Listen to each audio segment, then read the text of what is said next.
Yeah, you can talk. Hey guys, sorry if there's a little bit of noise, but I just want to do a quick video. So, family's around, so if you hear people talking, it's just the family. So, this is $18, well, almost $19 Canadian, which would I guess it'd be like $15 maybe American to put into perspective, and that is 2.2 kilograms. Now, the size of this blade roast.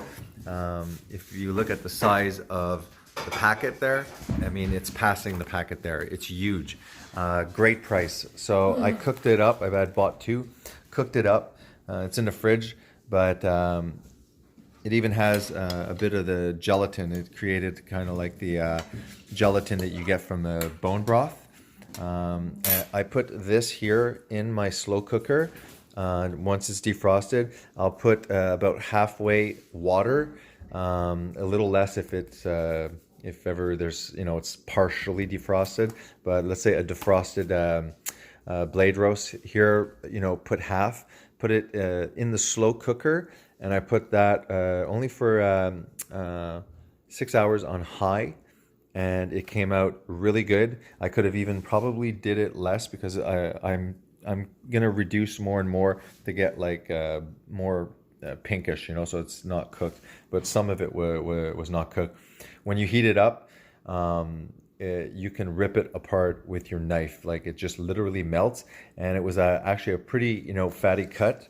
Yeah, a lot of marbling and stuff like that. But it was like it's not the kind of fat that is like super chewy and you can't really do much with it. It kind of melts in your mouth, and definitely turns to a nice, liquidy, savory fat, like a broth, basically. Better than tasting than a broth. So this is the water that I had in the slow cooker. So I just drained the juice out there. As you can see here,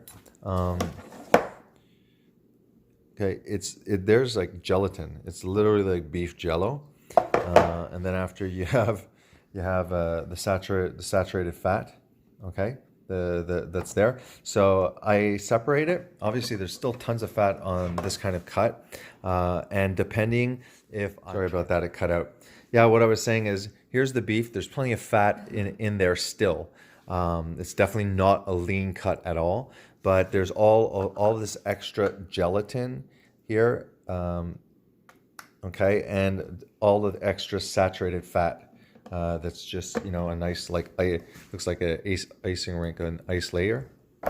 Okay, so you can break it up there. Okay, and the gelatin's all underneath there. All right, so I've been eating these lately. The prices have been great. What else here? Okay, give me a second. All right, sorry guys. It's nighttime and we don't have a light in this section of the house here, but this is where the freezer is. And I just want to show you here all of the beef here, the ground beef that's there.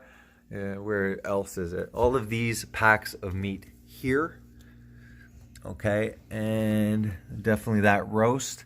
So we're running low. All of this stuff here, pretty much all of there. All right, here you go, Noah Bear. Take the light. So that's grass-fed beef, and it comes from a local farmer. So we're definitely trying to support our local farmers. This one though is from just the grocery store. So I'm just gonna switch camera views and talk to you face to face, and just share a few more thoughts and end the video. The point of the video is to, again, give you ideas. I was doing a lot of beef patties, a lot of cheddar, a lot of eggs, butter, some cod liver. Once in a while, I go heavy for a while on some fish. I just get cravings for it.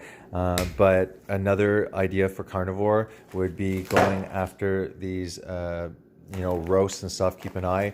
I mean, 2.2 kilograms is quite a big chunk. All right, and it's super economical. Like this is gonna last me, probably a good 2.5 days, maybe 3 days, for $15 to eat for 3 days with all of this excess calories, like thousands of calories probably in there. It is really, really cheap, So give me a second, guys.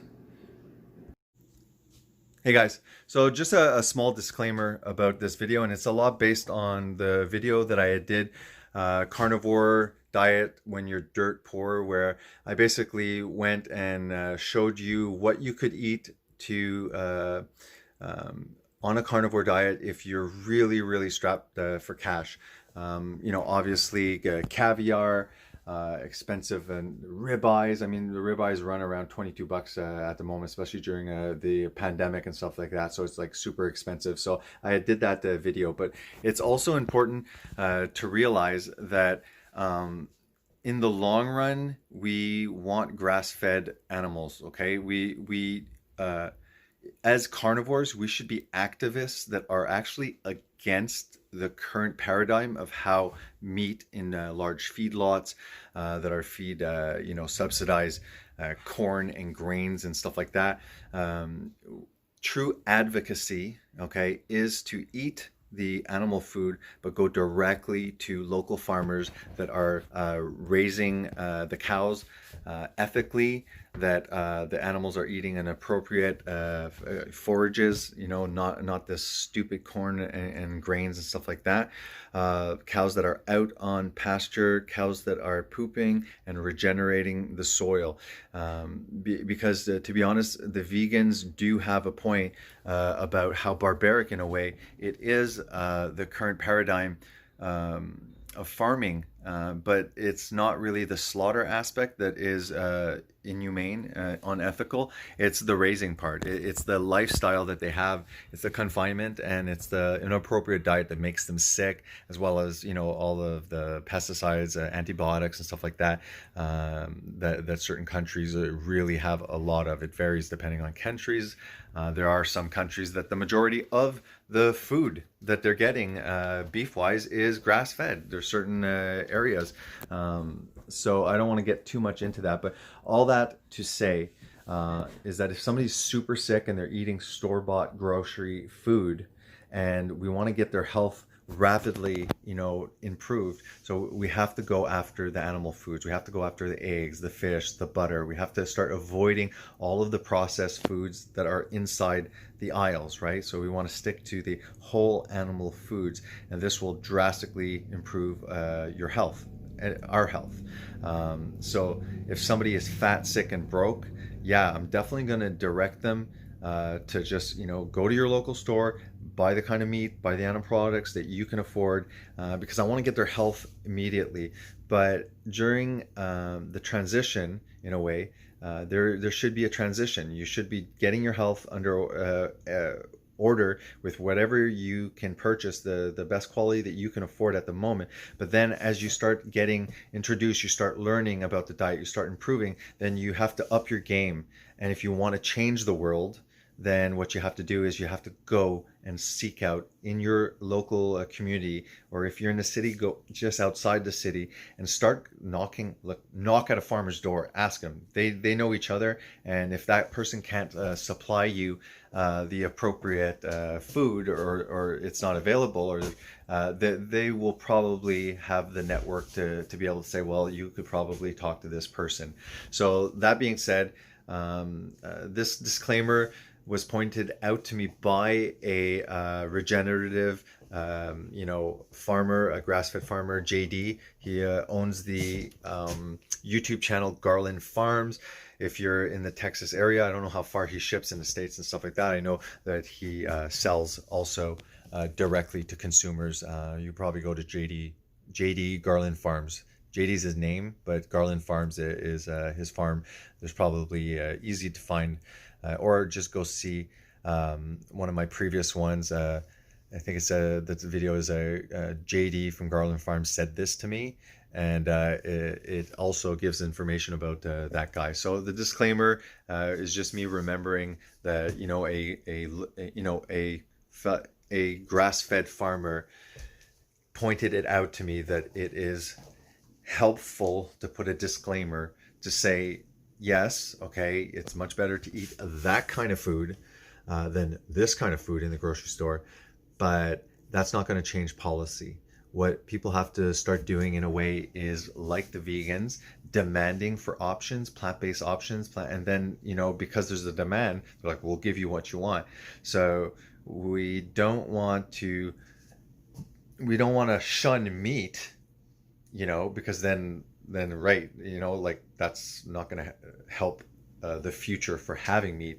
But we should shun the meat in a grocery store if we have the capacity to go and get beef directly from a local farmer, and not through these massive, you know, Cargill and you know, mass produced stuff like that. So hope you enjoyed the video. Just wanted to update you with what I've been eating recently. And again, when I see great prices like that, if I keep on seeing blade roasts like that at that price, I'm definitely going to be just chomping down blade roast after blade roast. I've been eating a lot of eggs recently too. Not many steaks, you know, the barbecue. It's, you know, winter's come in and stuff like that, so I haven't been staking it up that much. I've been like going heavy with the local cheese that's from a farm just like 30 minutes from our house. It's a St. Albert's cheese. It's a very popular local cheese, and you could taste the quality when you go from Cracker Barrel store-bought, mass-produced, modified milk ingredient cheese to a real cheese made with actual cow's milk, you know, dairy, and that's it. You can really taste the difference. It tastes awesome. You can tell that there's actual nutrients in there. All right, thanks guys. So see you soon.